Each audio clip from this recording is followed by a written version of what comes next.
Magandang gabi po sa inyong lahat. Amen. Ito po yung huling linggo natin sa huling taon ng 2024. Amen. Salamat at magkakasama po tayo sa huling linggo ng taong 2024. Tayo po muna ay manalangin. Purihin kayo, Diyos Lord. Marami pong salamat sa gabing ito, Lord. Thank you, Lord. At kami na mga disciples mo, Lord, sa Salt and Light Church. Thank you, Lord. Nasa huling gawain namin sa linggo, Panginoon. Huling gawain namin sa taong to, Lord. Thank you, Lord. At narito kami. At yung huling mensahe mo sa amin na magbibigay sa amin ng katatagan at kalaguan ng pananampalataya namin para sa susunod na taon, Panginoon. Nawa, Lord, ay makamit lahat ng bawat anak mo na narito at magamit ito, Lord, sa aming pang-araw-araw na buhay bilang iyong mga anak. Salamat po, Diyos, sa pangalan ni Jesus. Amen. Palakpakan natin ang Panginoon. Amen. At Happy New Year po sa inyong lahat. Amen. Medyo matagal-tagal pa tayo magkikita dahil next year na tayo magkikita eh. 2024, Miyerkules, di ba yung ating bagong taon. Amen. Ngayon po yung pag-uusapan natin, nasa huling linggo na po tayo ng A Child is Born. Next slide. Ayan po yung napag-usapan na natin, the prophecy of coming Savior, the visit of the wise man, the hope of the nation, the heavenly declaration. Dito nakita po natin, lalo nating napatunayan na si Kristo ay tunay na Diyos. Amen? At nakita natin yung mga bagay na yung kahalagahan ng pagkapanganak ng ating Panginoong Kristo. Amen? At dito, kasi alam naman natin na hindi lahat ng tao ay naniniwala na si Kristo ay Diyos. Amen? At dito ay pinakita natin na yung pinanganak. Amen? Yung ipinanganak na sanggol sa propesiya pa lamang, pinakita na ito ay magiging tagapagligtas ng sanlibutan at siya yung tunay na Diyos na magliligtas sa atin. Amen? Ngayon yung pag-uusapan natin, yan, the unchanging light. Basahin po natin yung ating talata. Amen. Sabi po ng Juan 8:12, muling nagsalita si Jesus sa mga tao, sinabi niya, ako ang ilaw ng sanlibutan, ang sumusunod sa akin ay magkakaroon ng ilaw sa kanyang buhay at di nalalakad sa kadiliman. Amen. Pag sinabi po diyan na sumunod daw kay Kristo ay magkakaroon ng ilaw, hindi ka magkakaroon ng ilaw sa katawan, ha? Hindi ka mag-iilaw. Ibig sabihin, siya yung ilaw ng salibutan, siya yung magiging path mo, di ba? Yung magbibigay liwanag sa yung journey in life. Amen. Hindi yan literal na magkakaroon ka ng ilaw, di ba? Habang buhay ka na, para kang yung alitap-tap, no? Paggabi umiilaw. Hindi po yung gano'n yon, di ba? Kaya alam niyo naman si Kristo, ang ating Panginoong Hesus, kapag nagsasalita yan, laging patalinhaga. Diba? Hindi yan direktang laging nagsasalita ng diretso. Laging napakalalim nung kanyang mga yung mga kanyang mga sinasabi niya. Di ba yung mga susunod magkakaroon at hindi na raw lalakad sa kadiliman. Ang pamagat po natin ngayon, next, Jesus is the light of the world. Si Yesu Kristo ang ilaw ng sanlibutan. Yan po yung tatalakayin na siguro. Kaya nakita nyo, ang dami nating no? Ang dami nating nakita, Jesus, siya yung Emmanuel, siya po yung the coming Savior, the hope of the nation. Diba, hindi lang yung pagiging Diyos yung nalalaman natin kay Kristo. Ngayon, malalaman natin ngayon na siya po yung ilaw ng sanlibutan. Alam niyo po, si Christ, pag nagsasalita yan sa tao, meron laging yan meron lagi siyang pinagkukunan. Amen. Next slide. Yan. Bakit niya binanggit yung siya yung ilaw ng sanlibutan? Ang mga Hudyo po kasi, meron silang mga piyesta eh. Siguro doon nakakuha ng mga natin, mga kababayan natin, meron silang Feast of Tabernacle. Yung tabernakulo, di ba, alam naman natin yon. Lagi nilang ginagawa yan. At pag the Feast of the Tabernacle, binubuksan po yung ilaw na yun, yung malalaking ilaw na yan. Binubuksan po yung pag Feast of Tabernacle. At habang nagsasalita si Kristo, binabanggit niya rin na siya yung ilaw ng sanlibutan. Ang tinutukoy ni Kristo, bakit niya binanggit yun yung ilaw? Nakita niya, kasi gano'n yan eh. Kapag nagsasalita yan, nakatingin yan sa mga paligid. At bawat makita niya, binibigyan niya kagad ng kahulugan at ini-implicate niya lagi dun sa tao kung ano yung gusto niyang sabihin sa tao. Kumbaga sa ano, 'di ba? Kumbaga sa mga stand-up comedian, magaling mag-adlib yan si ano, ang ating Panginoong Kristo. Pero yung ginagawa ng yun, makatotohanan naman yun. I mean, hindi yung katulad ng stand-up comedian na nagpapatawa. Sabi rito kasi, kaya niya binigyang pansin yan, yung sabi niya sa ilaw, yung malaking ilawan, sinisindihan niyan kapag tabernacle, Feast of Tabernacle. Kasi nga, yung ilaw na yan, yung mga Hudyo po kasi, nung nilabas sila sa Ehipto, ang gumagabay sa kanila paggabi, haliging apoy. Pag araw naman, haliging ulap. Ano ibig sabihin nun? Yung haliging apoy kasi, yan yung naggagabay sa mga Israelita kung sila ay lalakad o hindi. Sila yung nagbibigay ng direksyon. Di ba? Kaya makita nyo yung mga Israelita, kapag gabi yan, may ano yan, may haliging apoy yan sa ibabaw nila. Tapos pag yan gumalaw yan, tsaka lang sila lumalakad. Hanggat hindi gumagalaw yan, hindi sila gumagalaw. Pag gabi yun ha, pag umaga meron namang ulap. Kaya nakita nyo, ang Diyos hindi sila pinababayaan kahit nasa ilang sila. Nasa disyerto sila. Kaya lumalabas siya, kaya sinabi niya, ako ang ilaw ng salibutan. Binabanggit niya ran kung ano yung ginagawa ng haliging apoy noon sa mga Israelita. Ganon din siya ngayon, siya yung maggagabay sa atin. Sa araw-araw nating buhay, siya yung magiging ilaw.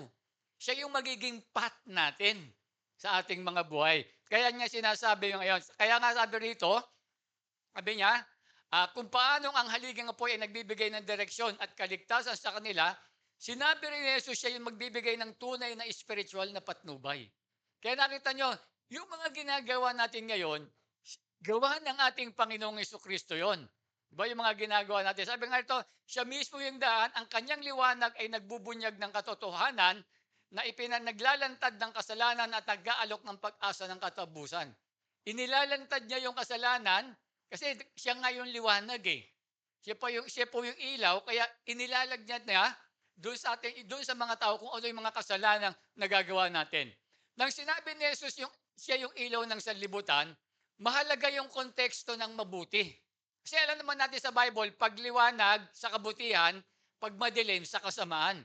Kaya binabanggit niya kagad siya yung ilaw ng sanlibutan, ibig sabihin nun, sa Biblia ay sumisimbolo to ng katotohanan, kabutihan at presensya ng Diyos. Samantalang ang kadiliman naman ay kasalanan, kasamaan at pag-iwalay sa Diyos. Sa pagsasabing siya yung ilaw ng sanlibutan, ipinapahayag mismo ni Kristo, ni Jesus, na siya yung pinagmumula ng kabutihan. Lahat ng mga bagay na mabubuti galing sa Diyos yan. Tandaan po natin, kapag meron kang ginagawang mabuti, galing sa Diyos yan. Diba? Kaya nga sabi rito, kabutihan at katotohanan na nagpapawi ng kasamaan ng kasalanan. Kaya makita natin, nung hindi pa isinisilang ang Panginoon Kristo, nung wala pa tayong Kristo sa ating mga buhay, makita natin nabubuhay tayo sa kasalanan at sa kasamaan. Diba? Before na hindi pa natin tinatanggap, hindi pa tayo sumusunod kay Kristo, nabubuhay pa tayo sa ganung bagay. Kaya sabi rito, bilang mga mananampalataya, makakahanap tayo ngayon ng malaking pag-asa sa mga pangakong nagmumula kay Jesus. Kaya nga rito, bilang liwanag ng mundo. Ang kanyang tungkulin ngayon bilang liwanag ay magpakita hindi lamang ng kanyang kapangyarihan sa kadiliman, kundi pati ng katiyakan ng kanyang patuloy na presensya at patnubay sa ating mga buhay.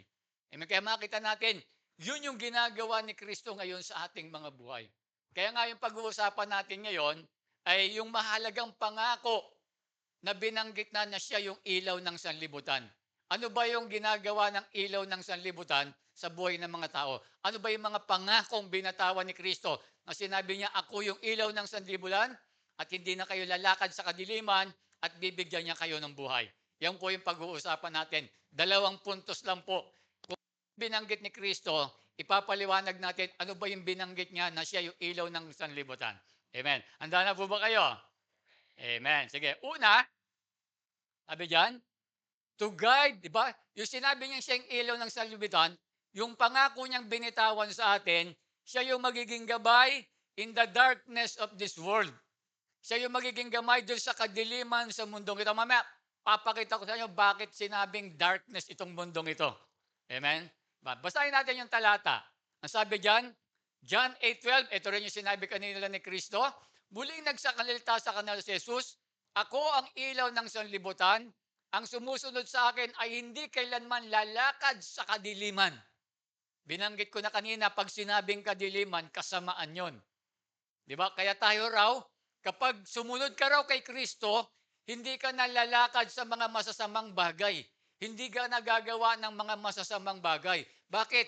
Siya yung magiging ilaw mo, siya yung magiging gabay mo, siya yung patnubay mo, siya yung magbibigay ng direction sa iyo. Amen. Kaya yun po yung sinabi ng ating Panginoong Kristo. Ngayon, paano niya ipinakita sa atin na tayo'y gagabayan niya sa kadiliman sa mundong ito? Una, Jesus sought the spiritually lost.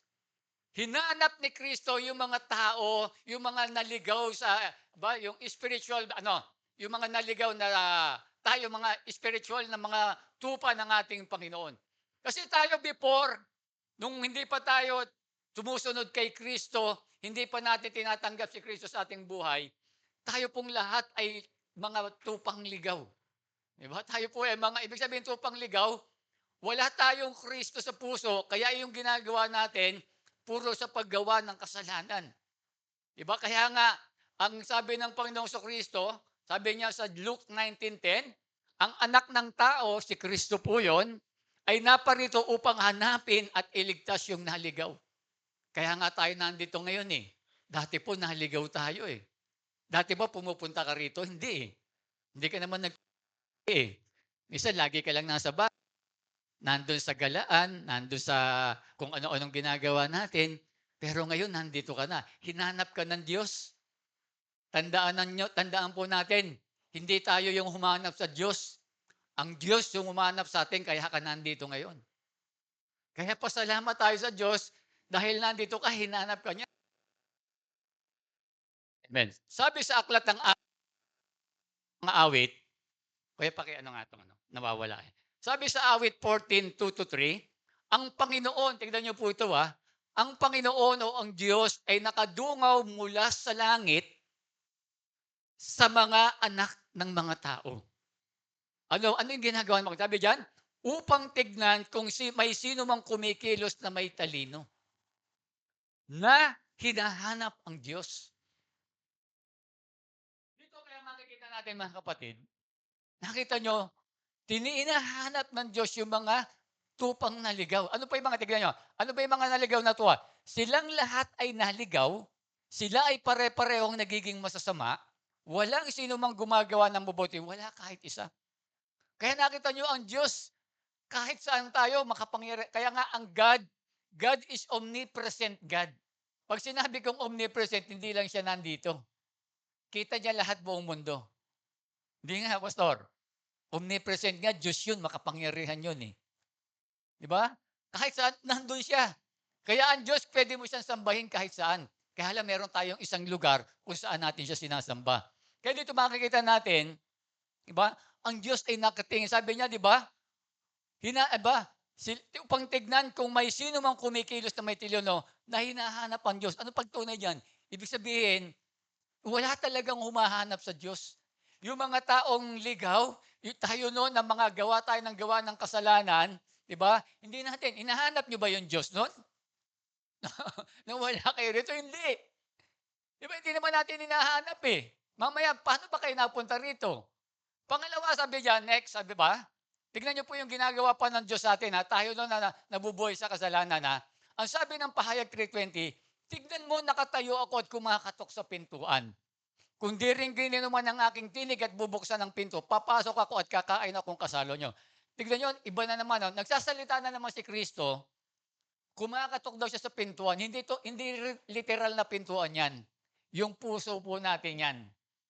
Diba? Kaya nakita nyo, ganun lagi magsalita si Kristo.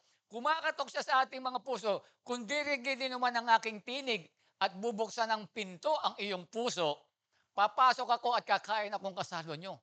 Magiging katuwang natin, diba? Siya ay magiging patnubay, magiging kasama tayo ng Diyos. Kaya sabi nga natin yung Emmanuel, God is with us. Diba? Kung ano raw, kung bubuksan mo yung puso mo. Amen. Kaya nakita nyo, noon, wala pa tayo lahat dito, meron dati ba? Nagbukas tayo ng ating mga puso.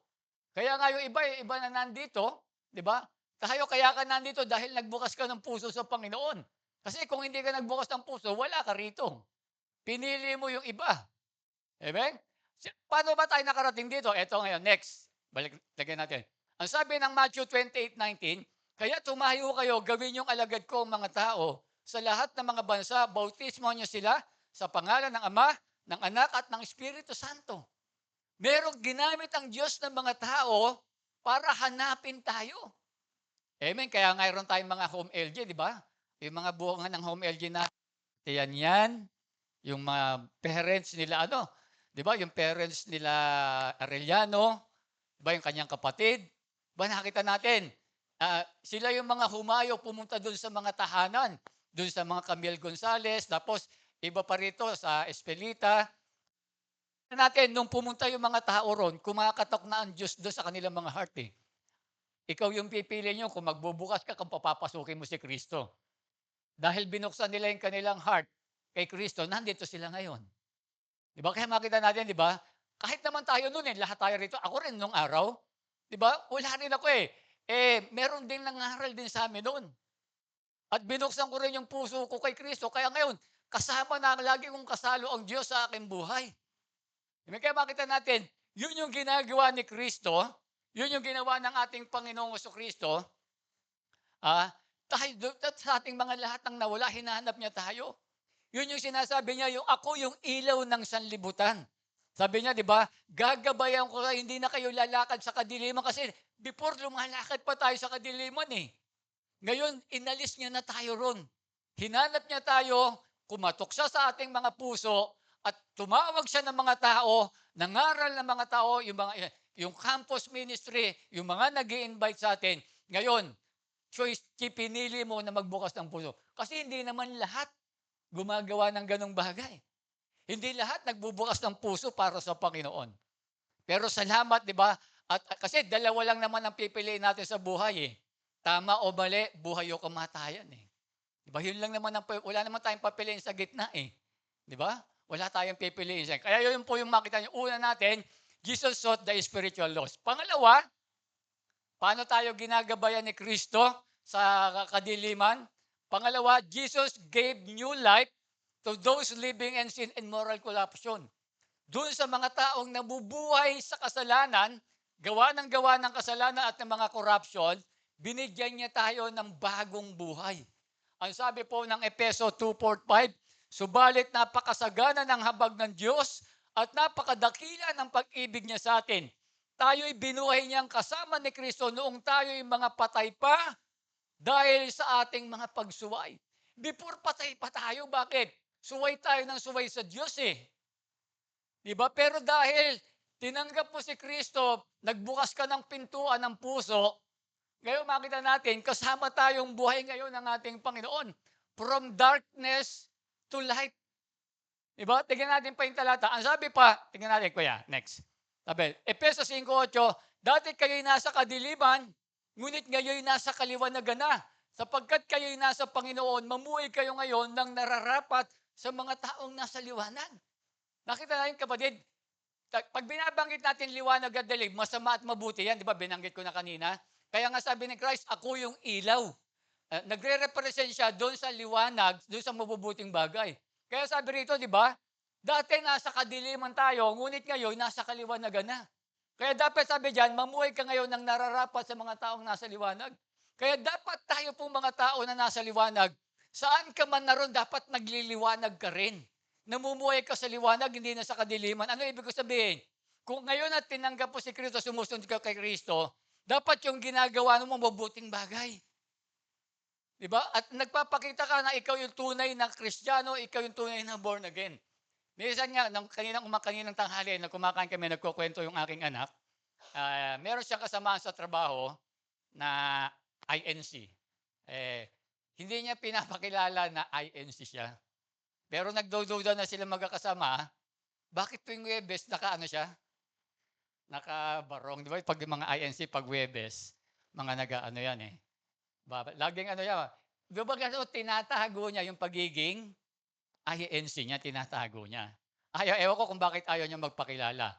Ano yung punto ko rito? Dapat tayo rin po, mga Christian, huwag niyo rin pong itatago yung pagiging born again nyo. Nasa school kayo, nasa trabaho kayo, saan bang kayong lugar nandun? Kasi, Mula do'n sa kadiliman, ipakita niyo na nagliwanag na kayo. Ano ibig sabihin? Nagbago na kayo. 'Yun po yung ibig sabihin nun. Kaya dapat makita nila na nagliliwanag ka, 'di ba? Kasi kung hindi ka naman magliliwanag, 'di ba? Kung hindi ka naman magliliwanag, aba'y wala, nando'n ka pa rin sa kadiliman. Katulad nga sabi ko kanina, 'di ba? Tignan niyo po 'to 'no, si gagamitin ko lagi yung home LG, pahintulot lang, Kanina binabanggit ko si Nanay Camille at saka yung nanay ni Kiano. Sabi ko nga sa kanila, yung mga magulang nila, hindi naman yan susunod do'n sa anak nila kung hindi nakita nila na yung kanang anak ay nagliliwanag sa kanilang tahanan. 'Di ba halimbawa, parang anong nagliliwanag? Halimbawa, yung pamilya ng Kiano tsaka si kay Camille, 'di ba? Nakita nila yung anak nila hindi naman nagbabago, ba't ako pupunta diyan, susunod ako diyan, 'di ba? 'Pag nakita nila si Camille at si Keanu hindi naman nagbabago, bakit ako susunod diyan? Pero nakita nila kasi nagliliwanag yung anak nila, 'di ba, nabago na from darkness to light, nagbago na, nakita nila, eh. Kaya nakita niyo yung halos yung family nila, Keanu nandito na at yung sila Camille nandito na rin yung nanay niya. Kasi bakit? Nakita nila yung anak nila nagliliwanag, eh. Ano yung nagliliwanag? Yung nagbago yung buhay, eh. Tama po ba ako? Tatayo ka, Oscar. 'Di ba? Nakita nila kasi kung nakita nila, ikaw rin naman yung dating Keanu, eh. Ini-invite mo ano ba wala namang nabago, ano makukuha ko diyan? Ikaw din naman yun, 'di ba? Nakita niyo po yung punto nun? Yun yung ginawa ni Kristo dun sa buhay natin, ginabayan niya tayo. Binigyan niya tayo ng bagong buhay, from darkness to light. 'Di ba kaya nga sinabi siya yung ilaw, ako na yung hindi ka nalalakad sa kadiliman, ibig sabihin, hindi ka na mamumuhay sa kasamaan. Nakakagawa ka pa ng hindi magaganda, pero hindi ka na mamumuhay sa kasamaan. Lahat tayo sabihin, hindi, lahat tayo nagkakasala pa, kaya lang, hindi ka na namumuhay sa kasamaan. Pag alam mo masama, hindi mo na ginagawa yun. Intentionally, kung intentional mo ginagawa, hindi dapat na gano'n na. Kaya makita natin, from likeness to the, ano pa? Next, ang sabi pa rito sa Colossians 1:13, iniligtas niya tayo sa kapangyarihan ng kadiliman at inilipat sa kaharian ng kanyang minamahal na anak. Kaya makita natin dito, mula ron sa kadiliman, nilagyan tayo puro sa liwanag. Isa ko pong maganda example, minsan ako lagi po kami nanonood ni Mrs. ng ano, kilala niyo po si Gian Soto? Sino nakakilala po ron? Si Vice Mayor Gian Soto, ayan, banggitin ko na Vice Mayor. Hindi niyo kilala? Anak ni Tito Soto, Vice Mayor ng Quezon City. Okay, alam niyo na po. Si Gian Soto, anak po yan ni ano, 'di ba, ni Tito Soto. Vice Mayor po yan, siya yung Vice Mayor ni Joy Belmonte sa Quezon City. Pangatlong term na po nila, amen. Si Gian Soto po yan, Christian na po ngayon yan. Ipapakita ko lang sa inyo from darkness to light yung naging buhay niya. Nung po yan si Gian Soto, nung bata pa yan, anong binata pa yan, alam mga gwapo naman yan, di ba? Nagkaroon siya ng girlfriend. At nung nagkaroon ka ng girlfriend, nabuntis niya po. Nabuntis niya. Alam niyo, bumilib ako doon kay Senador Tito Soto, Kasi nung nabuntis yung ano, nung nabuntis niya yung girlfriend niya, sabi raw ni Tito Soto sa kanya, kinukwento niya, oh, paano yan? Nabuntis mo yan. Bahala ka dyan. Ibig sabihin, hindi niya tinolerate si Gian Soto na tinulungan niya. Ibig sabihin, binuntis mo yan, ginawa mo yan, buhayin mo yan. Di ba? Dapat ganun talaga. Di ba? Hindi tinotolerate ng mga anak, ng mga magulang. Kaya ginawa ngayon ni Gian Soto, dahil marunong siyang tumugtog, pumasok siyang banda, rockista. Yung mga rock and roll, di ba? Yung mga buhok, mga nakagano, di ba? Yung mga gano'n. Siyempre, alam niyo naman, pag pumasok ka ng bandang yan, hindi nawawala ang drugs, malapit sa babae, hindi mawawala yung inuman. Kaya napunta sa gano'n si Gian Soto. Talagang naging ano yung buhay niya, hindi naging maganda. Tapos talagang sabi nga, ano na, plinano na nung asawa niya na hiwalayan na siya. Sabi rin nga ng mga kapatid ni ano, ni anak ni Tito Soto, sabi niya, "Sige, hiwalayan mo na 'yang kapatid kong 'yan." Mga pasaway, eh, 'di ba? Gano'n, kung ano-ano ginawa ng bababae, na ako nag-drugs, nagbisyo. Kaya, ang problema, mahal na mahal ni Gian Soto yung kanyang asawa, 'di ba? Pero gano'n, kumbaga wala siyang kakampi. Kaya ginawa niya ngayon, best friend niya kasi si Oyo Boy Soto. Sino nakakilala ro'n? anak ni Vic Soto, asawa ni Christine Hermosa, 'di ba? Born again na din po kasi 'yon. 'Di ba? Ang mga Soto kasi born again na kalimihan ng anak, yung mga tatay at nanay lang hindi. 'Di ba si Danica born again na rin 'yan, si Vico Soto, 'di ba? Si Oye Boy Soto, kaibigan po 'yan ni Gian, magpinsan na, mag-best friend pa. Nagplano na kasi magpakamatay si Gian Soto. Sabi ni Oye Boy Soto, tinawagan niya na, "Gian," sabi, "wag na, magkita muna tayo." Tapos nung magkita sila, alam niyo nung nakikita niya na raw si Boyo Boy Soto. Sabi niya yung pagiging Christian ni Oyo Boy, nakita niya hindi na nagmumura, hindi na naninigarilyo, hindi na nagsusugal, hindi na umiinom ng alak. Kaya sabi niya, "Pakitang tao lang 'yan." Parang sabi niya, "Pakitang tao lang 'yan, hindi totoo 'yan.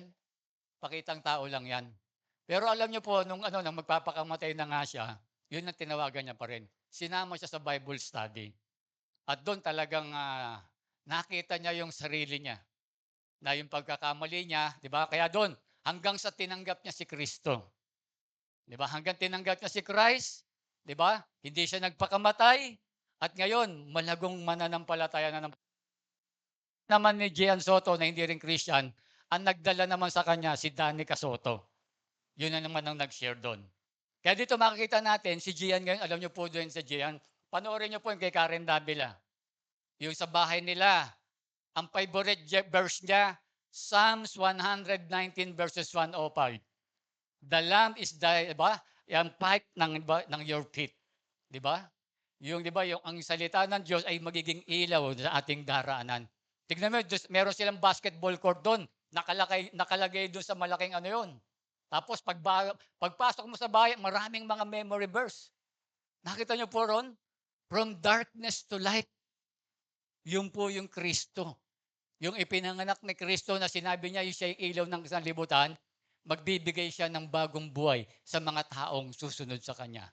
Amen? Kaya kayo nga po nandito ngayon, ako'y naniniwala na from darkness to light po kayo lahat na nandito ngayon. Amen? Sige nga po, palakpakan natin ang Panginoon. Diba? Kaya dapat magliliwanag po tayo kasi tayo po yung salt and light ng mundong ito. Kahit saan tayo nando, dapat magliliwanag tayo. Makikita yung si Kristo sa buhay natin. Amen? Yung po yan. Pangatlo, paano tayo gagabayan ni Kristo? Jesus give us strength to overcome Satan. Sabi rito sa Efeso 6:11, isuot niyo ang buong kasuotang pandigma na kaloob ng Diyos upang mapaglabanan niyo ang mga pakana ng Diablo. 'Di ba? Dito makikita natin ang kalaban natin na demonyo, 'di ba? Para 'di ba, para maalis tayo siya lang naman yung author niyan, eh. 'Di ba? Para maalis po tayo do'n sa kadiliman, ginabayan tayo ni Kristo para pagtagumpayan natin yung gawa ng demonyo. Mamaya papakita ko sa inyo kung ano ba yung mga gawa ng demonyo sa buhay natin. At malalaman niyo, naku, sa demonyo pala 'yon, 'di ba? Mamaya makita natin. Dito tignan muna natin, sabi po rito, amen. Darkness is associated with the power of evil and the influence of Satan, as described the ruler of this earth. Naniniwala po ba kayo na ang demonyo ay naghahari sa mundong ito? Babasahin po natin. Ang sabi po ng John 12:31, dumating na ang paghatol ng mga tao sa mga tao sa mundo, malulupig na si Satanas na siyang naghahari sa mundong ito. Kaya nakita niyo sa mundong ito, pag sinabi lahat ng tao, siya yung naghahari, ang demonyo, si Satanas. Kaya pala sabi niya sa Romans 12 verse 2, ano sinabi niya ron? Huwag kayong umayon sa takbo ng mundong ito. Kaya pala sinabi yun ni Paul. Kasi nga pala, ang naghahari sa mundong ito, walang ibang demonyo. Si Satanas, kaya nakita nyo, maraming masasamang tao, maraming mga tao na nasa kadiliman, na gumagawa ng kasamaan kaysa doon sa mabubuting bagay. Kaya nga sinabi niya sa awit, walang humahanap sa Diyos eh. Di ba walang humahanap sa Diyos? Lahat gumagawa ng masama. Bakit? Di ba nag-ahari sa mundong ito. Yung si Satanas, kaya makita nyo, tignan nyo lang sa Baseco, napakalaki ng Baseco, ilan lang yung mga nag-church. Kahit hindi lang siya, ang daming church, pero ilan lang yung nag-church. Napakarami ilan ba sa mundo tignan niyo ilan lang yung talagang nagpupunta sa mga simbahan, yung talagang totoong tumanggap kay Kristo. Kasi marami talaga yung mga masasama. 'Di ba kaya kinakailangan kaya nga napunta rito si Kristo, sabi niya, para iligtas yung mga naligaw. Kasama tayo ro'n, pasalamat tayo. Kasama tayo ngayon na hinanap ng Diyos para mapunta tayo do'n sa kaliwanagan. Pero marami pa 'yan, bakit? Kasi si Satanas po yung naghahari sa mundong ito, eh. 'Di ba kaya huwag na tayong magtaka, tignan niyo lang tungkol sa mga kapitbahay niyo. Ilan kayo lang yung Christian diyan, halos lahat hindi na. Tignan niyo po yung mga gawain nila. Hindi naman natin sila hinuhusgahan, pero tignan niyo po yung mga gawain nila. Kung parehas nung ginagawa natin. 'Di ba magkaiba. 'Di ba kaya makita natin, mamaya makikita pa natin na bakit talagang si Satanas yung naghahari sa mundong ito. 'Di ba? Hindi ko ibig sabihin naghahari, yung mga masasamang bagay, nandito nakapaligid, marami na sa tao. Amen, nandoon. Amen? Kaya dito makita natin, yun yung makikita natin, na si Satanas, kinakailangan ma-overcome natin yan. Kaya kinakailangan natin ng liwanag sa ating buhay. Si Jesus po yun.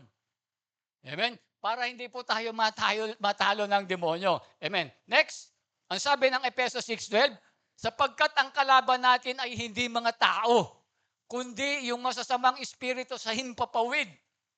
Ba? Mga pinuno, may kapangyarihan at mga tagapamahala ng kadilimang namamayani sa mundong ito. Kaya makita natin mga kapatid, tignan niyo po. Hindi yung, di ba, yung pag nag-away kayo ng asawa mo, di ba, merong ginawang hindi maiba. Halimbawa, ng babae halimbawa lang Tatay Rocky, ng babae si Tatay Rocky. Ba? Wag na, baka magkatotoo. Di ba, hindi. Halimbawa, hindi ano ni Tatay Rocky yun. Hindi talaga siya hindi talaga yung ano yun. Ginamit lang ng demonyo, 'di ba? Na-impluwensyahan ng parang nasapian eh, no? Parang na-impluwensyahan ng ano, kaya nagawa niya 'yon. 'Di ba? Hindi yung tao kaaway natin. 'Di ba nagkaroon kayo ng away, aba, yung mga kabataan, merong loko-lokong kabataan, pasaway, inano ka, ibig sabihin, yung taong 'yon, na-impluwensyahan lang siya ng masama. 'Di ba? Hindi talaga kasi tayong mga tao, nature sa atin, kalarawan tayo ng Diyos, nilikha tayong kalarawan ng Diyos. Hindi nature sa atin yung masama. Kahit nga yung pinakamasamang tao sa buong mundo, nandun pa rin yung love niyan sa kanyang heart. Bakit? Nilikha tayong kalarawan ng Diyos eh. Ang problema lang, dahil naghahari sa mundong ito si Satanas, naiimpluwensyahan tayo. Eh ano ba panlaban natin dyan? Walang iba si Kristo, iliwanag. Amen? Kaya yun po yung natin. Kaya dito makikita natin mga kapatid, titignan mo ano ba yung mga ginagawa ni Satanas sa ating buhay. Paano niya kilos sa atin. Yung muna yung kukuntahin natin, tunghayan kung paano natin lalabanan yung mga gawa ng demonyo. Amen? Una, ano ba yung work of Satan? Deception and lies. Pandaraya, panlilinlang at pagsisinungaling. Sabi ng John 8:4, ang diablo ang inyong ama. At kung ano ang gusto niya, iyon ang ginagawa nyo. Siya ay mamamatay tao mula pa sa simula at ayaw niya ng katotohanan dahil walang katotohanan sa kanya. Likas sa kanya ang pagsisinungaling dahil sinungaling siya at siya ang pinagmumula ng lahat ng kasinungalingan. Kaya makita natin kapatid, yun yung gawa ni Satanas. Kapag tayo yung nagsinungaling, gawa ng demonyo po yun. Di ba? Kaya pag nagsinungaling ka, alam mo na kung sino yung tatay mo. Di ba? Pag nagsinungaling ka, pero sabi ko, na-impluwensyahan ka eh. Para hindi ka ma-impluwensyahan, mamaya sasabihin natin. Kaya nga merong ilaw eh. Sasabihin ni Christ kung ano yung gagawin natin. Di ba? Pag nagsisinungaling tayo. Di ba? Kaya makita natin, mentras na magsinungaling ang tao, ka ng demonyo. Kaya yung makikita na, bakit? Kasi, di ba? Ayan o, yung naka-highlight, likas sa kanya yung pagsisinungaling. Alam nga namang manggaling sa Diyos yan. Dahil sinungaling siya at siya ang pinagmumula ng lahat ng kasinungalingan. Di ba?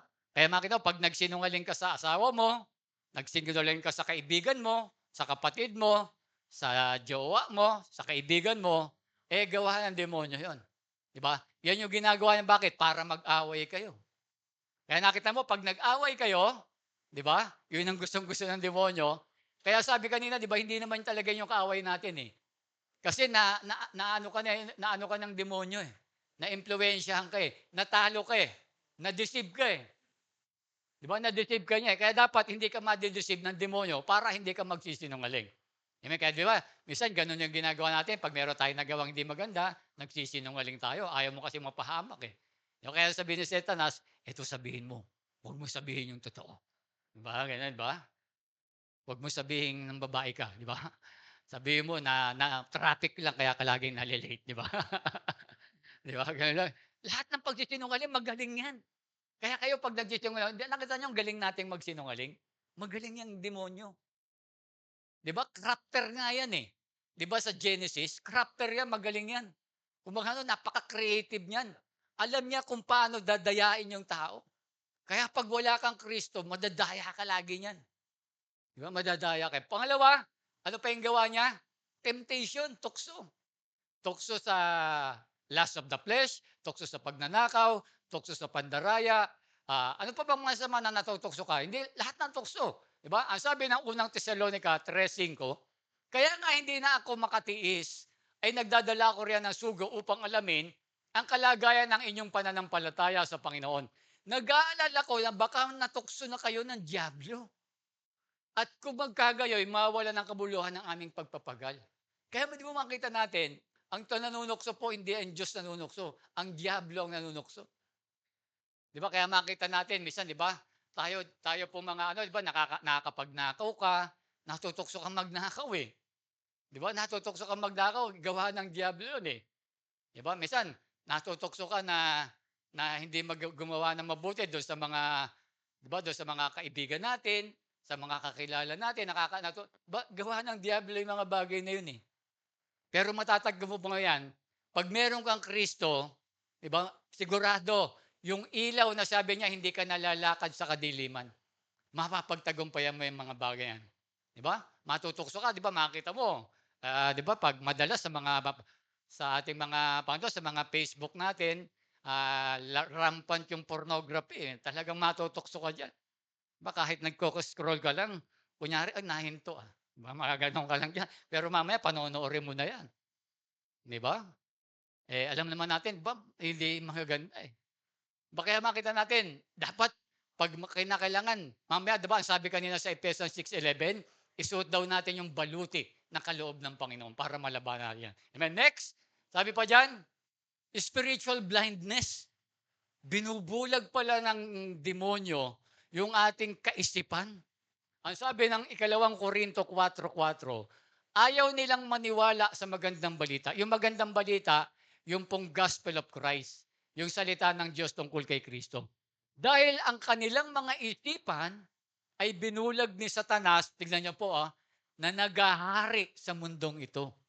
Nakita niyo talagang ang demonyo, si Satanas, siya yung nagahari sa mundong ito. Ibig sabihin nagahari, pinakamaraming gumagawa ng masasama sa mundong ito. Kaya nagahari siya. Inulit-ulit sa ibang talata naman, nagahari sa mundong ito. Kaya makita natin, di ba? Yung spiritual blindness, di ba? Kaya pala yung iba, nire-reject yung salita ng Diyos, nabulag yung kanilang isipan ng Diyos, ni Satanas. Kaya sabi niyan, di ba? Binulag niya sila para hindi nila maintindihan yung magandang balita tungkol sa kapangyarihan ni Kristo na siyang larawan ng Diyos. Kaya pala meron tayong mga tao po, isang pag sineshare natin ang Word of God, kahit anong ganda, kahit sabihin mo na yung magandang ginawa ni Kristo, hinding-hindi niya, ayaw niyang tanggapin, ayaw niyang sumunod. Bakit? Nabulag na ng demonyo yung isipan niya. Hindi niya makita yung pagka-Diyos ni Kristo, yung mga ginawa ni Kristo sa buhay ng tao. Hindi niya, bakit?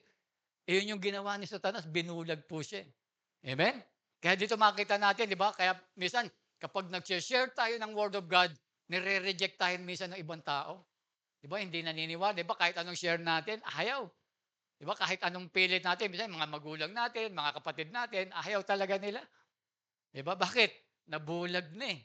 Pero alam nyo mo, makakakita ulit yan kapag tinanggap nila si Kristo. Magkakaroon muli ng liwanag po yan. Amen? Sige nga po, palakpakan natin ang Panginoon. Ngayon, ano po gagawin natin para malabanan natin ang lahat ng ito? Ang sabi ni Paul, isuot daw natin yung baluti 'di ba, ng kalooban ng ating Panginoon. Ano po yung mga yon? Next, spiritual armor for defense against Satan. Ito po yung panlaban natin kasi 'di ba ang demonyo kasi hindi po yan tao, hindi yan laman at dugo. Espiritu yan, kaya ang panlaban diyan espiritu rin. Unang binigyan pansin ni Paul dito, yung mga pandepensa laban kay Satanas. Ang unang-una diyan yung belt of truth. Sabi sa Efesos 6:14, kaya't maging handa kayo at ibigkis sa inyong baywang ang sinturon ng katotohanan at isuot ang dibdib. Sa dibdib ang baluti ng katwiran. Kaya dapat dito, sabi nga rito, yung belt of truth, yung panlaban natin. Ano ibig sabihin yan? Yung belt of truth, amen? Yan po yung tayo daw po ay manatiling tapat sa salita ng Diyos. Kasi yung salita ng Diyos, totoo, yan lang naman yung totoo eh. Walang kasinungalingan dyan. Kaya ibig sabihin, para malabanan mo ang demonyo, di ba, pumunta ka sa Bible. Para malabanan mo yung deception, yung temptation, spiritual blindness, pumunta ka doon sa Diyos. Panghawakan mo lagi yon. Amen? Sabi rito, manatiling tapat sa salita ng Diyos, ang katotohanan sa buhay at pananalita ay mahalaga upang malabanan ang panlilinlang at kasinungalingan. Diba sabi natin, si Satanas, ama ng kasinungalingan eh. Pumunta ka sa Bible para malaman mo kung ano yung mga katotohanan. Kasi dinadaya ka niya eh. Diba pag nagpipid siya sa'yo ng mga kasinungalingan, pumunta ka kagad sa Bible, tignan mo kung tama ba yung sinasabi ng demonyo. Diba? Dinideceive ka. Tignan mo. Kaya nga sabi diyan, diba, ibigkis nyo raw sa baywang yung sinturo ng katotohanan. Walang iba, diba? Yung mag-ano po tayo sa salita ng Diyos. Pangalawa, next, the breastplate of righteousness. Kaya't maging handa kayo na ibigkis sa inyong kaywang ang sinturo ng katotohanan at isuot sa dibdib ang baluti ng katwiran. Bakit natin, di ba, pag sabing breastplate, yung puso yung tinatakpan niya. Nakakita na po ba kayo ng ano? Yung sa gladiator. Sino na nakapanood? Di ba merong mga, gladiator ba yun? May mga ganon, Kuya Ian. Yung may mga kumpleto. Di ba merong ano rito, may bakal dito yan. Ang tinatakpan nun yung puso. Kaya sabi diyan, breastplate of righteousness. Ano po ibig sabihin ng breastplate of righteousness? Sabi rito, ang baluti ay nagpoprotekta sa mahalagang bagay ng katawan, lalo na sa puso. Ang pamumuhay ng tama sa harapan ng Diyos. Kaya dito dapat nakita natin mga kapatid, kung ano yung tama, tama. Kung ano yung mali, mali. Dapat ganun daw tayong mamuhay. At sa Bible mo lang naman makikita yon. Di ba? Huwag nating gagawin yung mali, gagawin tama, yung tama, gagawin mali. Pag tama, tama. Pag mali, mali. Ganun daw po. Yun yung panlaban natin sa demonyo. Kasi dinideceive ka nga ni Satanas eh. Yung tama, mamaliin niya yan. Yung mali, tatama niya yan. Ganun ang ginagawa ng demonyo, dinideceive tayo. Yung mga bagay na mali, di ba? Sabi niya, sige na, di ba? Huwag ka na, ano. Minsan ka lang namang hindi a-attend. Ikaw naman, di ba? Alam niya, kahit alam na bakit naman, binabaluktot niya. Minsan ka naman hindi a-attend. Ang dami-dami naman linggo, hindi naman masama yan. Diba? Ganun, binabaluktot niya eh. Ganun ba sinabi ng Bible? Hindi. Ang sabi ng Hebreo 10:25, huwag niyong kaliligtaan ang mga pagdalo sa gawain. O kaya makita niyo, binabaluktot niya lagi yan. Yung mga salita ng Diyos, binabaluktot niya. Kaya makita natin, sabi niya, dapat doon sa Bible, di ba, gamitin niya yung breastplate of righteousness. Pag tama, kung ano na yung sinabi ng Bible, wag mo nang didibatihin yung Bible. Kung ano yung sinabi niya diyan, yun na yun. Diba? Kung ano yung sinabing tama, yun na yung gagawin natin. Pangatlo, the shoes of the gospel. Amen? Yan. Sabi diyan sa Efesos 6:15, isuotin niyo ang sapatos ng pagiging handa ng pangaral na magandang balita ng kapayapaan. Yung mga binabanggit natin, nakita niyo mga na symbol po yun. Hindi po iba shoes of the gospel. Kaya ibig sabihin yan, yung pangangaral daw po ng salita ng Diyos. Alam niyo po, meron akong kakilala na doon, nasa Beautiful Temple ako sa Tondo. Meron yung kaibigan ng father ko. Kapag yung po nagkakaroon ng spiritual problem, alam niyo po ginagawa niya? Ginagawa niya, nag-share lang siya ng Word of God. Ano siya, na bumabalik na yung spiritual na lakas niya. Alam kasi natin kapag nanghihina tayo sa pananampalataya. Kaya makita natin dito, di ba? Yung panlaban dyan, yung mag-share tayo ng Word of God.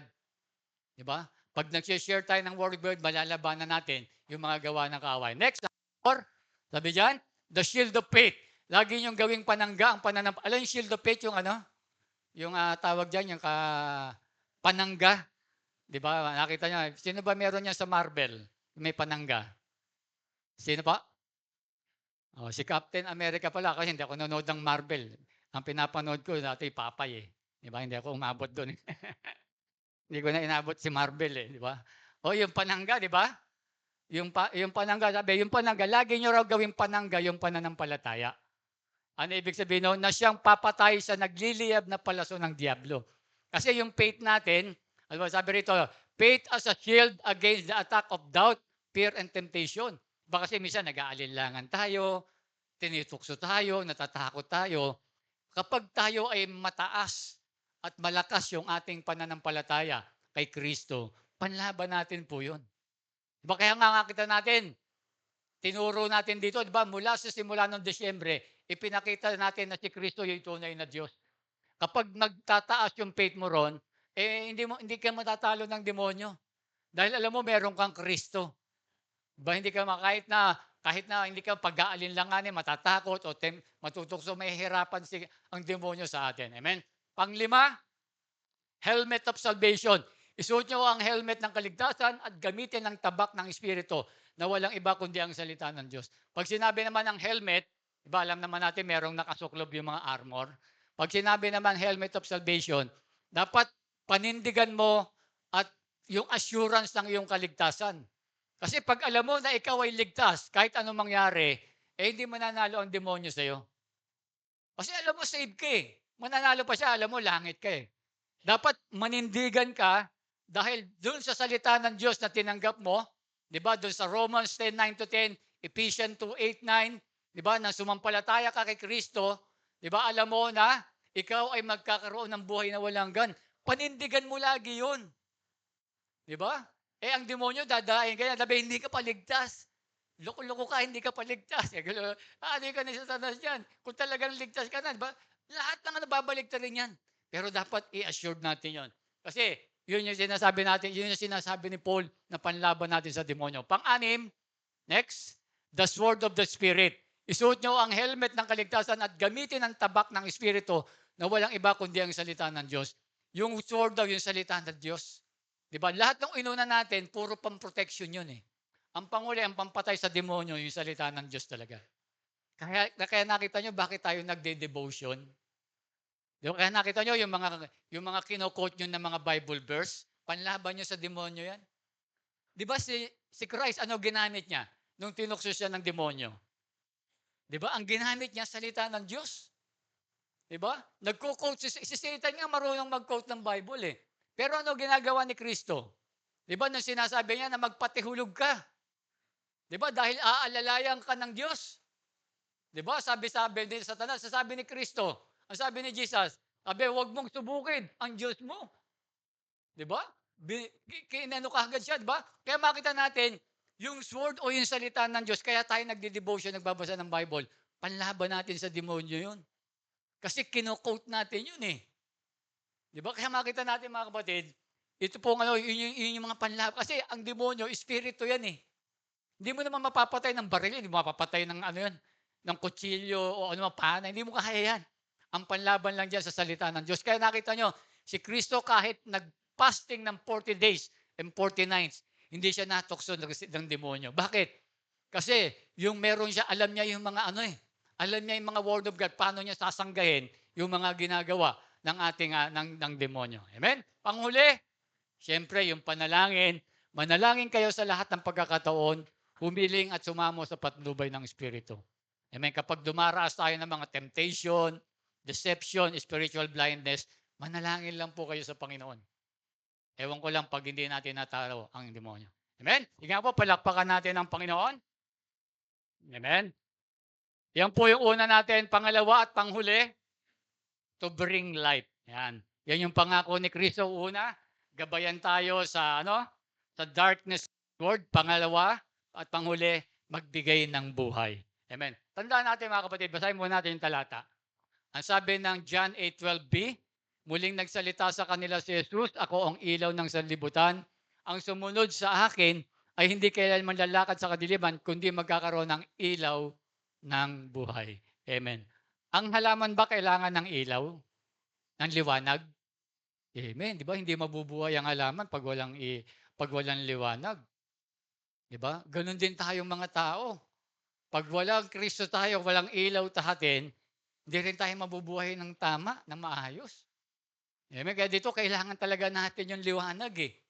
'Di ba? Kailangan po natin 'yan. Kahit tayong mga tao, kailangan natin ng araw, eh. Subukan mo hindi ka nagpapaaraw, kukulangin ka sa vitamin D, 'di ba? Medyo magkakaproblema tayo sa buto.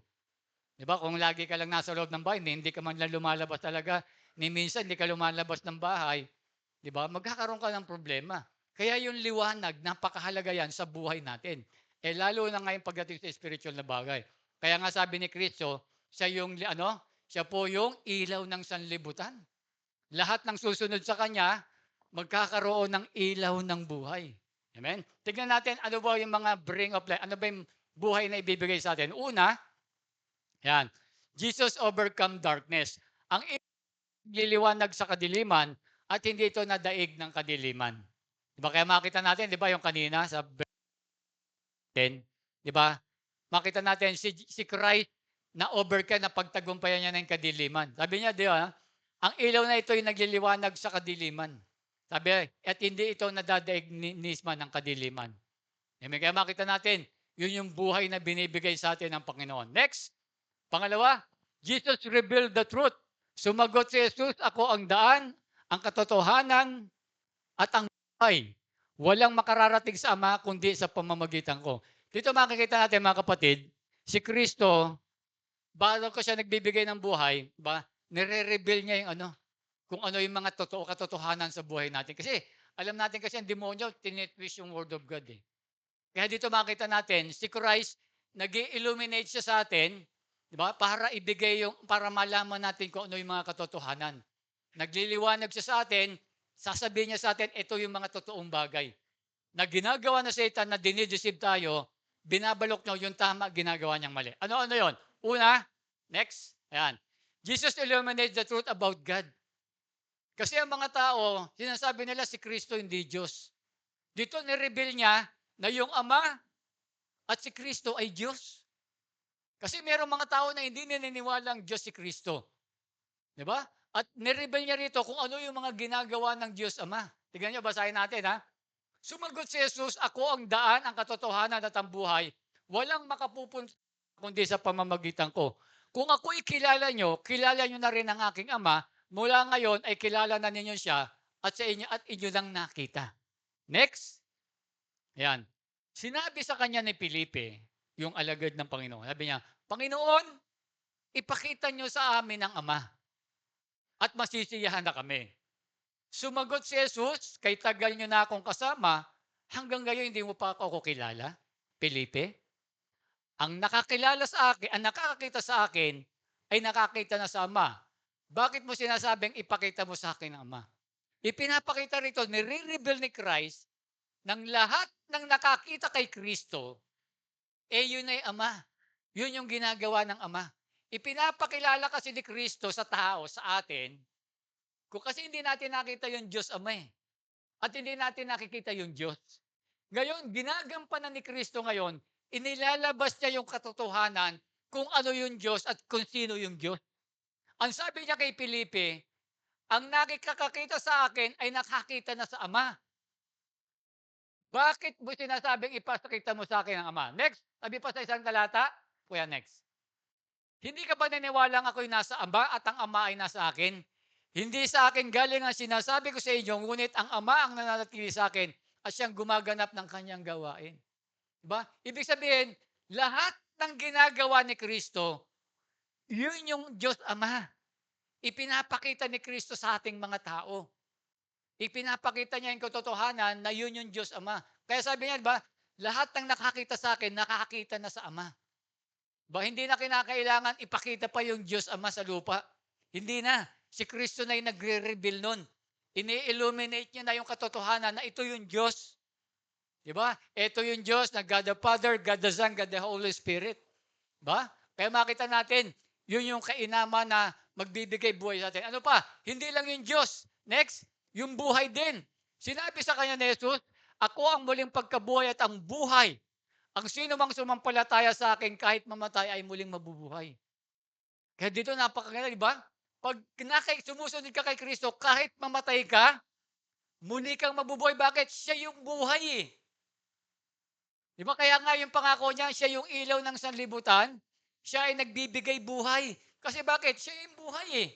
Sa John 14:6, sinabi niya rin, ako ang daan, ang katotohanan na at ang buhay. Ano ibig sabihin na siya yung buhay? Kapag namatay tayong lahat, muli daw tayo mabubuhay at hindi na tayo mamatay. Amen? Ano ibig sabihin nun? Anong ibig sabihin hindi mamamatay? Ibig sabihin, habang buhay natin, walang hanggan natin makakasama ang Diyos. Yun yung sinasabi na buhay na walang hanggan. Kasi yung mga masasamang tao, bubuhayin din naman yan, mabubuhay din yan eh. Kaya lang, yung kanilang buhay, doon sa, walang hanggang mawawalay sa Diyos, doon sila po sa impyerno. Doon po yung kapupuntahan nila. Tayo po, kaya nga sinabi ni Kristo, siya ako ang muling pagkabuhay at ang buhay. Sabi niya, ang sino mang sumampalataya sa akin, diba? Kahit mamatay ay muling mabubuhay. Kaya makita natin yung kaligtasan natin, kay Kristo lang talaga natin makikita po yan.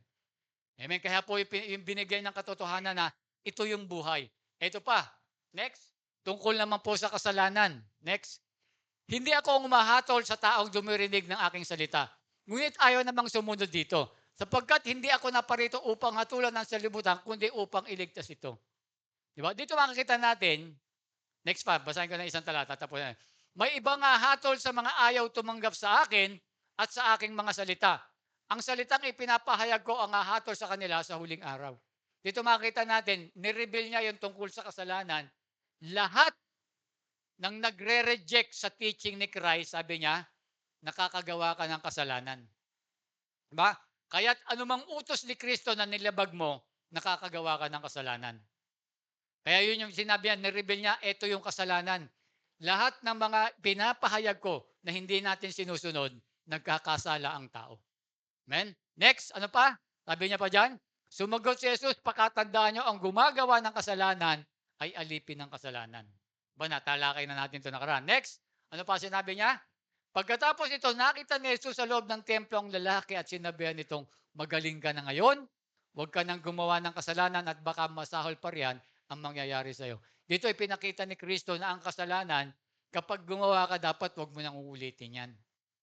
Dahil kapag inulit mo pa raw yan, sabi niya, mas masahol ang mangyayari sa iyo kaysa nung una.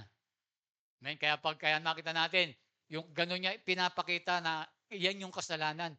Pag ginawa mo niya, hiningi mo dapat, huwag mo nang uulitin yung bagay na yan. Amen?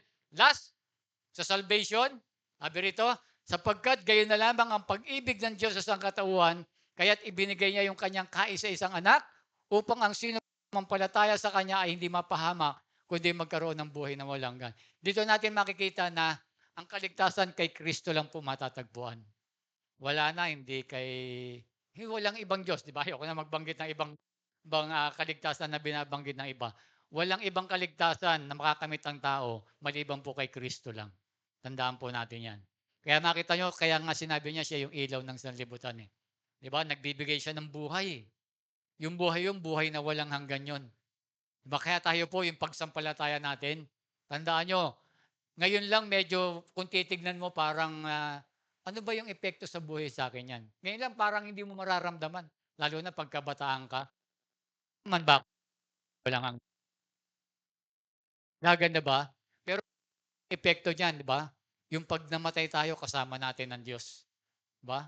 Pag namatay tayo, doon mo maintindihan, yung pala yung sinasabi ni Pastor, na buhay na walang hanggan, buti na lang tinanggap po si Kristo. Kung hindi, alam mo, doon ka sa impyerno, habang buhay, walang hanggang kasama mo ang demonyo ron. Ang mga demonyo, di ba? Ang mga masasama. At doon talagang yung sinasabi natin, dagat-dagatang apoy. Di ba? Hindi ka mamamatay ron. Di ba? Sila rin, walang hanggang ron.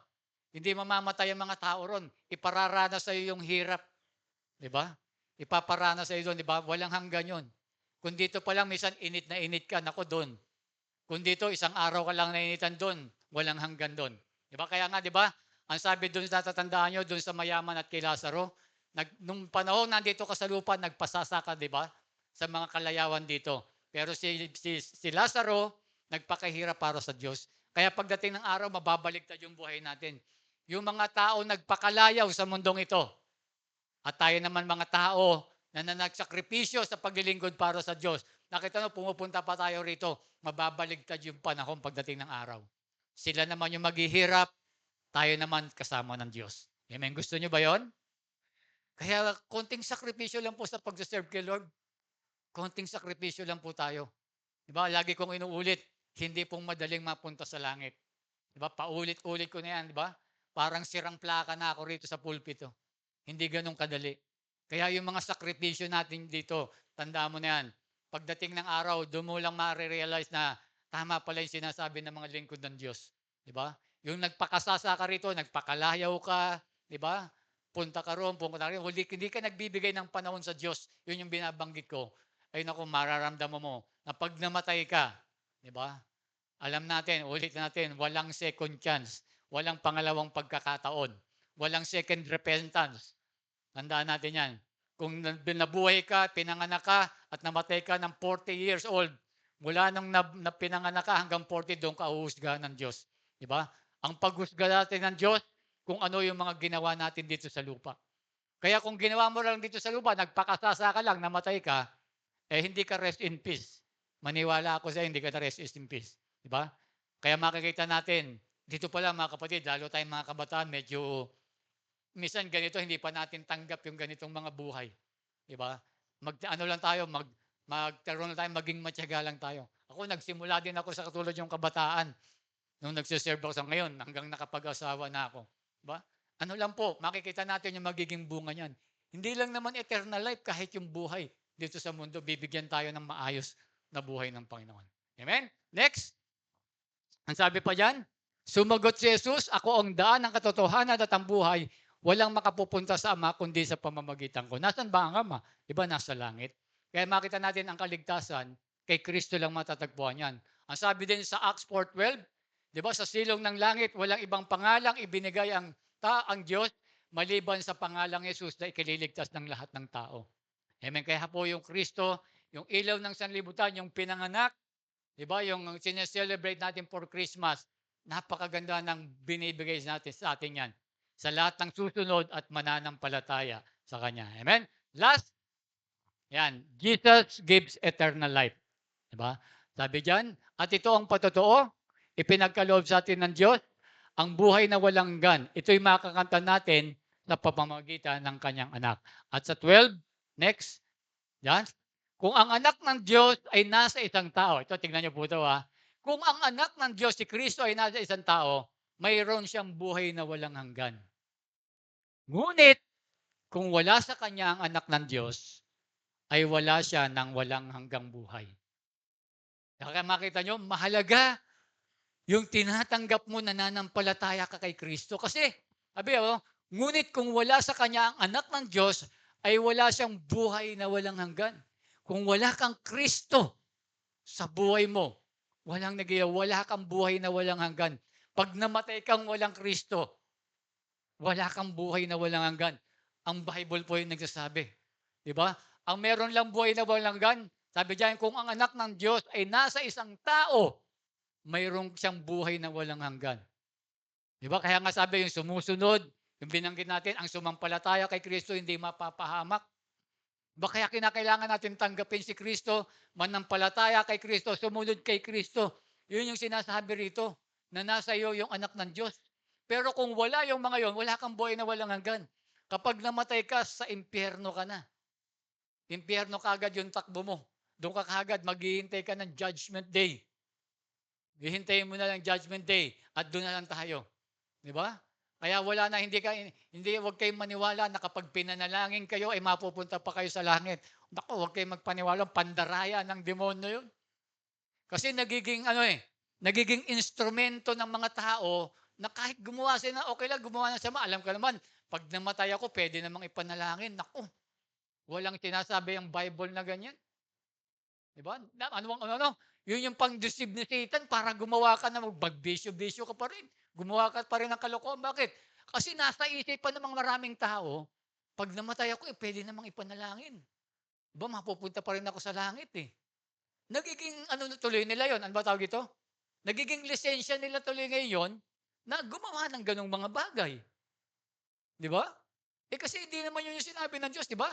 Sabi ng Hebreo 9:27, minsan lang binigyan tayo ng tao na binigyan tayo ng Diyos na isang buhay. Pagkatapos nun, paghukom na kaagad. Kaya pag namatay ang tao, maghihintay ka na lang ng judgment day. Wala nang repentance day, judgment day kaagad yun. Maghihintay ka na sabay-sabay tayong uusgahan lahat. Di ba? Kaya ang lahat ng tao na mga namatay ngayon, meron nandun sila sa isang mga place pa, nandun pa lang sila. Kasi sabay-sabay tayong uusgahan. Di ba? Yun yung tinatawag natin the last day. Di ba? Mahaba pa yan. Mahaba pa yung panahon. Kaya dito pa lang, pag-isa na natin yung paglilingkod natin sa ating Panginoon. Amen? Sige nga po, palakpakan natin ang Panginoon. Amen. Sige tayo po lahat ay tumayo. Purihin ang Panginoon.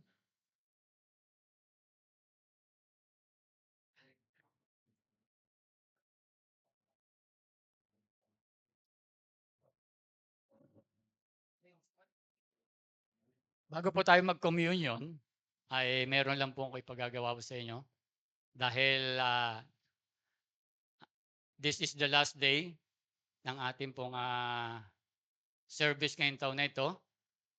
At bilang alam natin, birthday ni Christ, bilang regalo natin. Ngayon tayo naman po yung maghihiling, tayo naman yung magbibigay sa Panginoon.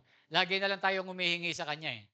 Basta prayer. Ngayon naman po, sa pagtatapos ng taon at sa huling service natin, at alam naman natin Christmas, diyan po sa kinatatayuan nyo, mag-pray po kayo kung ano po yung yung magiging regalo nyo kay Kristo. Magbigay po kayo, magsambit kayo ng anumang mga bagay na Lord, yung regalo ko sa iyo, 'di ba? Bilang iyong anak at nakita ko yung nakita ko na ikaw yung tunay na Diyos, nakita ko yung ginawa mo sa aming buhay dahil bagamat hindi yan 25, ito po yung inireregalo ko sa inyo. Diyan po sa kinatatayo nyo, bibigyan ko po kayo ng mga ilang minuto, manahimik tayo para magbigay po tayo ng kung ano man yung gusto nyong ibigay sa Kanya.